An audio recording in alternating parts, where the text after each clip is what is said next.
Alright, you guys, you know the drill. Today we're going to be reviewing some bootleg, or knockoff, or counterfeit LEGO Ninjago minifigures to see if they are worth the price. Now, keep in mind I got this whole lot for pretty dang cheap off of Mercari from some wonderful people who actually cut down the price quite a bit.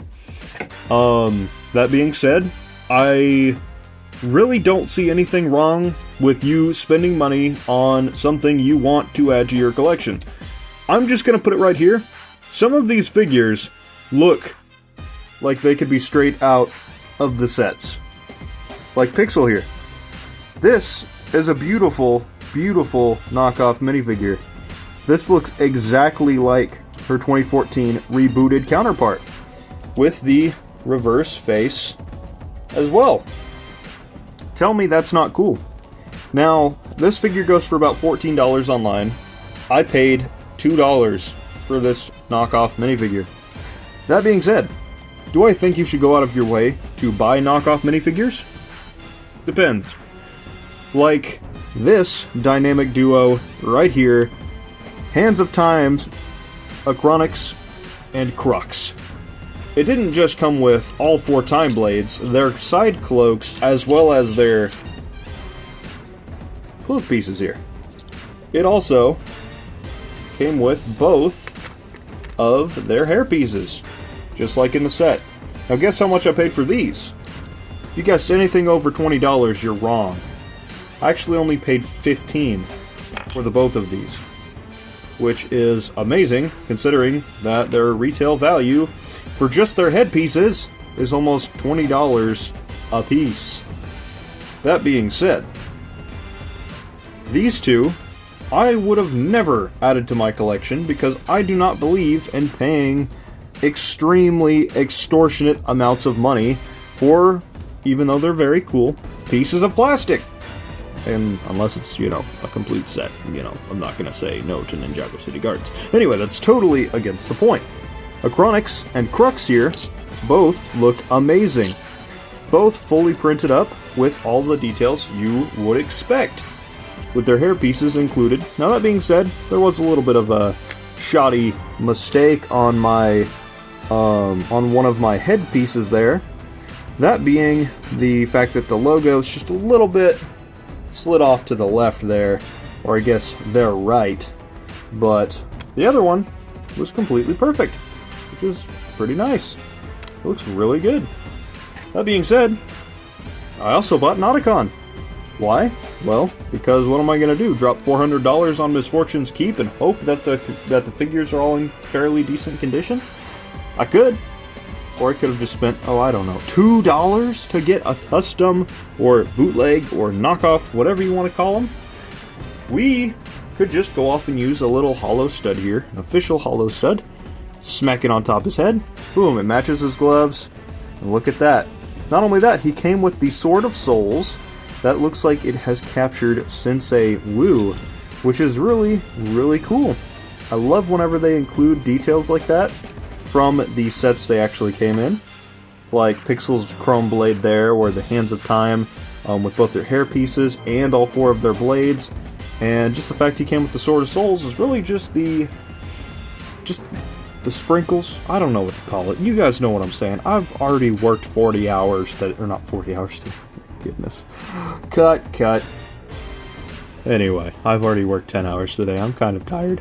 Anyway, here is Sensei Garm... Oh, he's jumping off. Here is Sensei Garmadon, but not just plain Sensei Garmadon. This is Garmadon as a serpent, whenever he was transforming into one of the Anacondrae during the events of Season 4. Take a look at this. Let's remove his golden staff there, which I'll probably give to Sensei Wu, because that looks extra golden. Look at that beautiful print. This figure was never made by LEGO before, but as you guys can see, he has some very shiny hairpiece, but he also has double face printing. Looks like he's biting his lip there. Like he's a little bit worried about what is happening. I do believe he does whenever Sensei Wu is getting rather irritated at him. right before he sacrifices himself to the Cursed Realm. And he's, yeah, he's just a really, really sweet figure to have. So even if you're not going to go out of your way to buy official figures, this one's a pretty sick one to get. Why? Because it's just really good quality.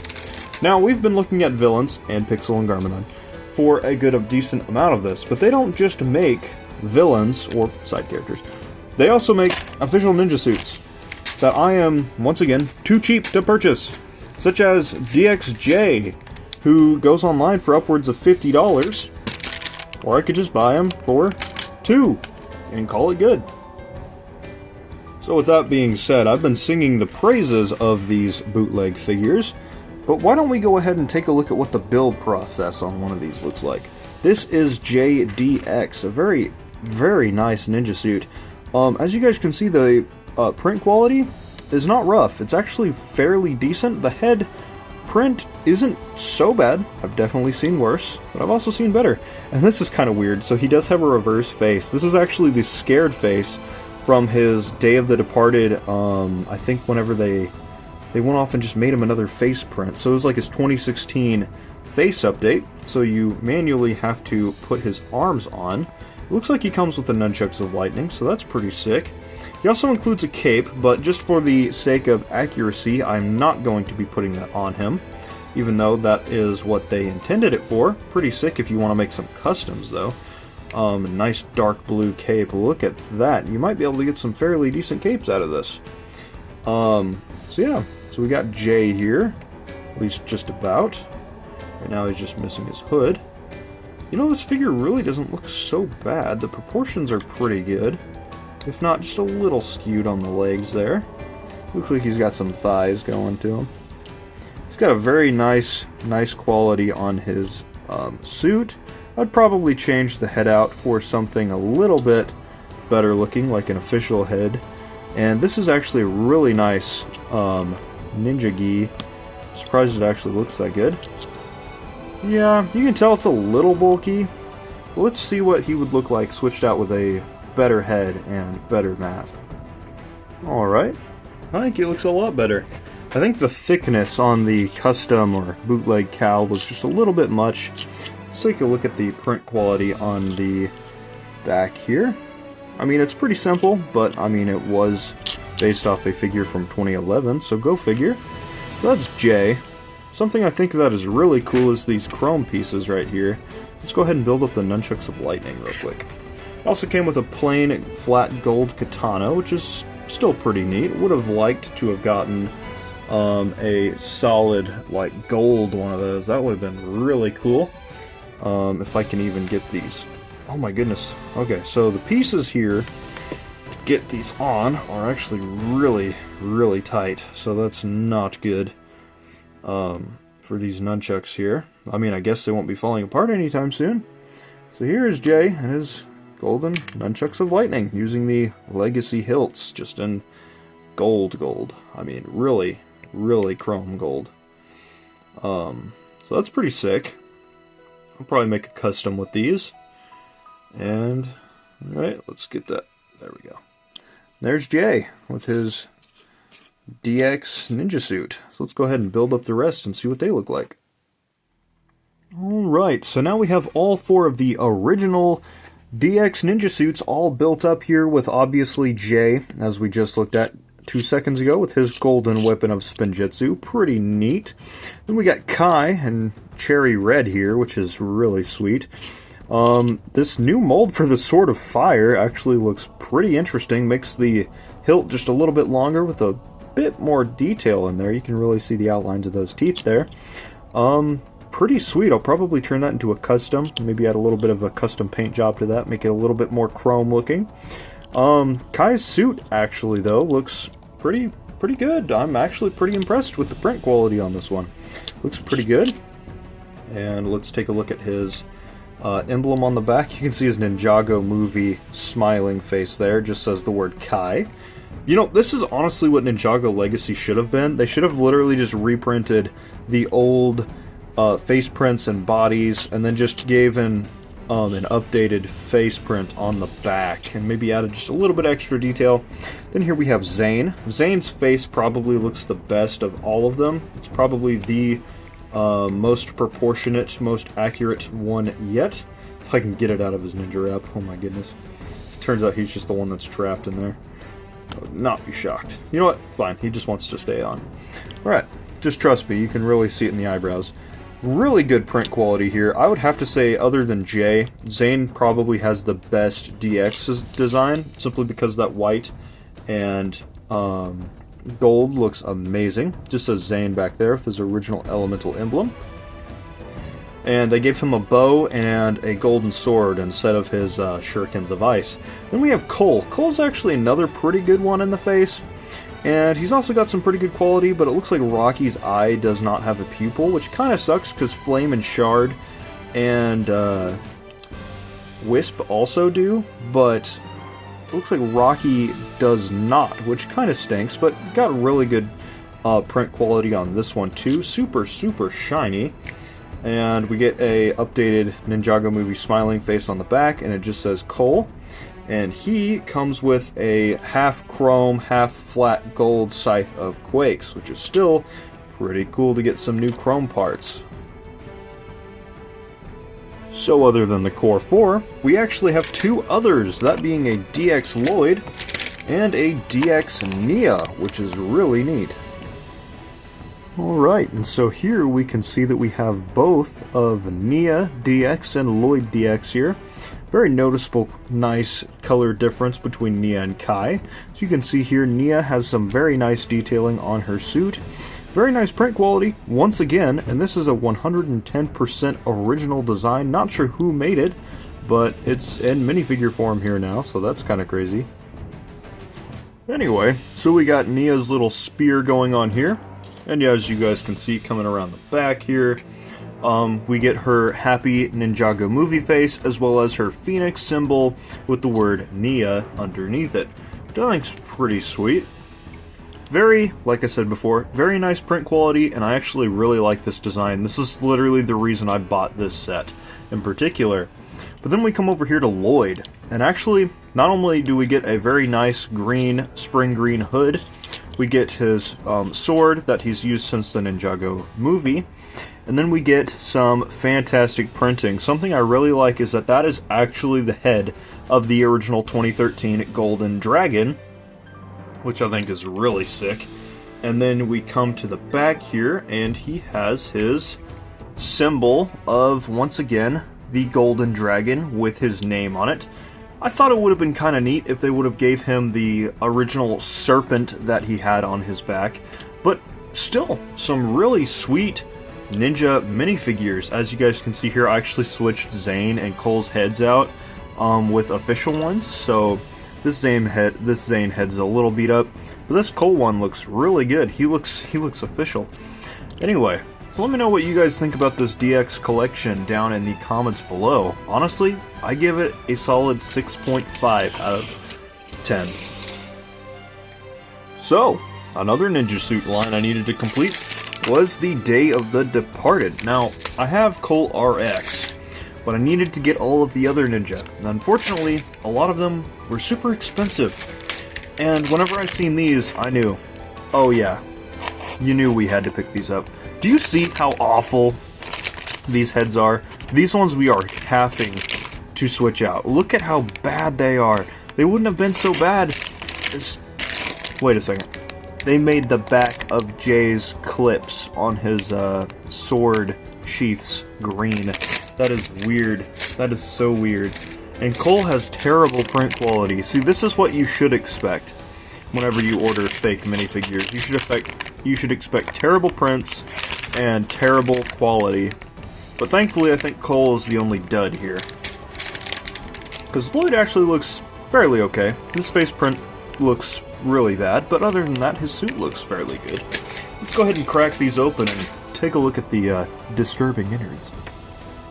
So I figured we would go ahead and start with the most egregious of the two, and I did go ahead and give Zane his modern head, simply because this one literally you could not see the eyes.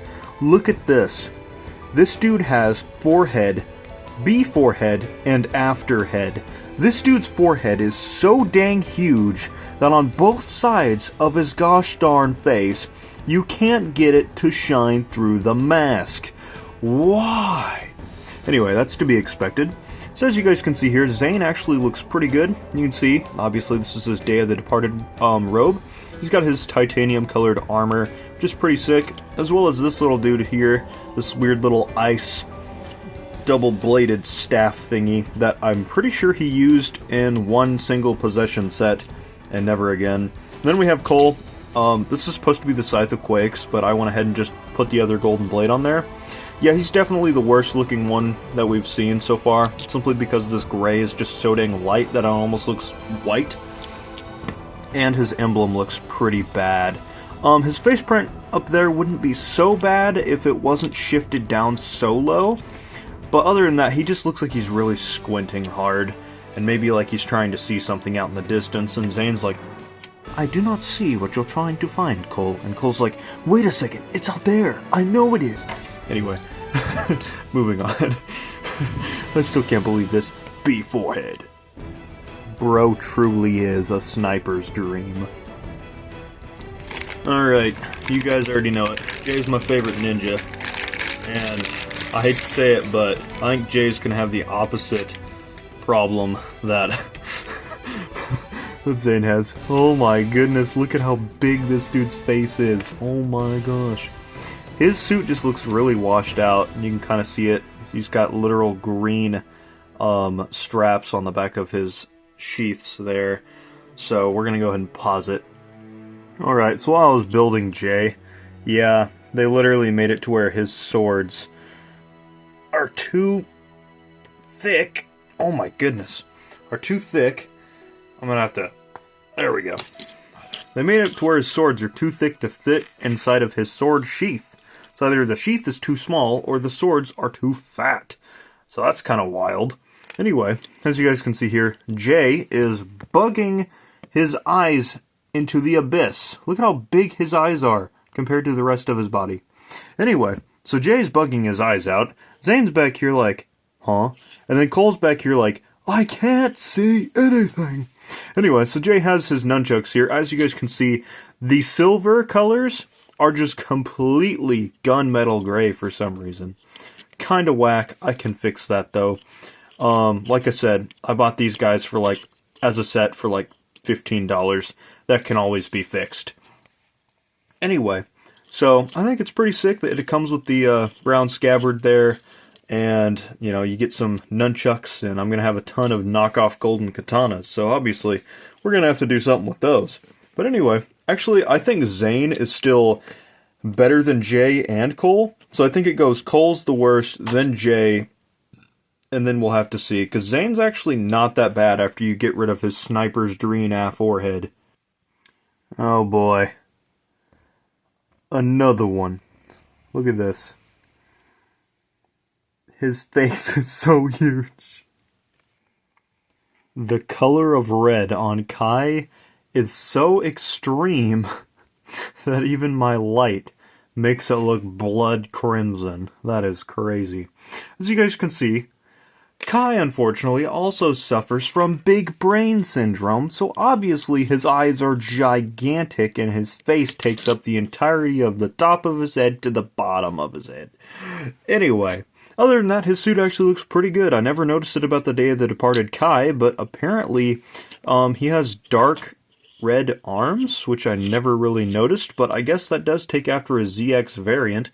Would have been pretty cool to get that ZX chest armor, but I mean, that's not a problem with this figure, it's a problem with the Day of the Departed suit. Anyway, let's take a look at Nia. Speaking of Nia, she doesn't look too bad. Her face print's actually fairly balanced. She came with a lot of extra parts, so I went ahead and made that weird blade staff thing that her and Kai share during the Hands of Time season. She gave me 2 silver katanas this time around that also do not fit into her scabbard. Anyway, not too shabby on this one, actually. She's probably one of the best ones here. As you guys can see, she has her water phoenix there. You can see her red robes go off and wrap around her hips there. And it kind of takes after the Deep Stone suit where it drops the robe and it kind of comes back towards a fold in the tunic, and then she's got a blue belt to tie it up, which is pretty cool, actually, in my opinion. I never really noticed that. But, yeah, and I mean, it's really starting to show with these guys that these are just nowhere near comparable, nearly as nice as Lego is. Because, I mean, the absolute flakiness on these pieces of plastic is insane.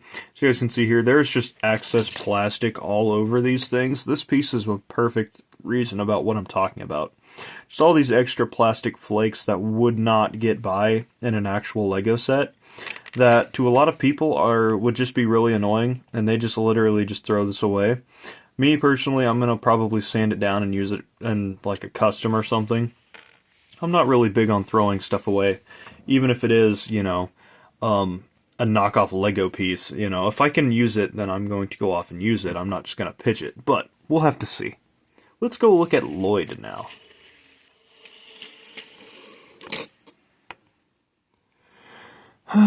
Guess who's joining the Big Head Clan?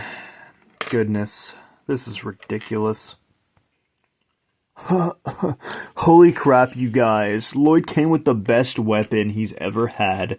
That one weird bat thing from the Skybound Sky Shark set. That's my favorite. It's literally just a chainsaw with a shuriken with a brace with a little golden piece here.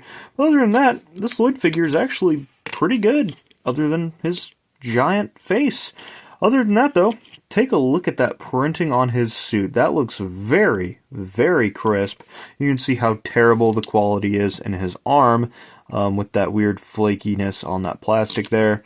Other than that, his scabbard looks pretty good. The only thing that really looks off is his head. Other than that, he's got a big old seam running through his gi there. But other than that, what do you think of these Day of the Departed knockoff minifigures? Obviously, these are nowhere near the quality of the DX ones that we looked at earlier. But I actually would like to say that some of these aren't so shabby. I'll probably go off and heavily put authentic parts into these before I go off and put them anywhere near the rest of my other figures, simply because I don't want them to contract whatever the heck is wrong with these guys. But yeah, let me know what you guys think about all of these figures and more down in the comments below. If you guys could have any one of these, which ones would you get? Which ones would you buy? Personally, I'm really happy that I got the Time Twins, but I also think Nauticon's pretty sick. But anyway, guys, I will catch you all in the next video, whether it's Ninjago, FNAF, any of that good stuff, Pokemon, Halo even. I will catch you all in the next video. Thank you all for watching to the end. That really helps out my channel. Peace out. Hope you guys enjoyed. And bye-bye. Dude. Big forehead.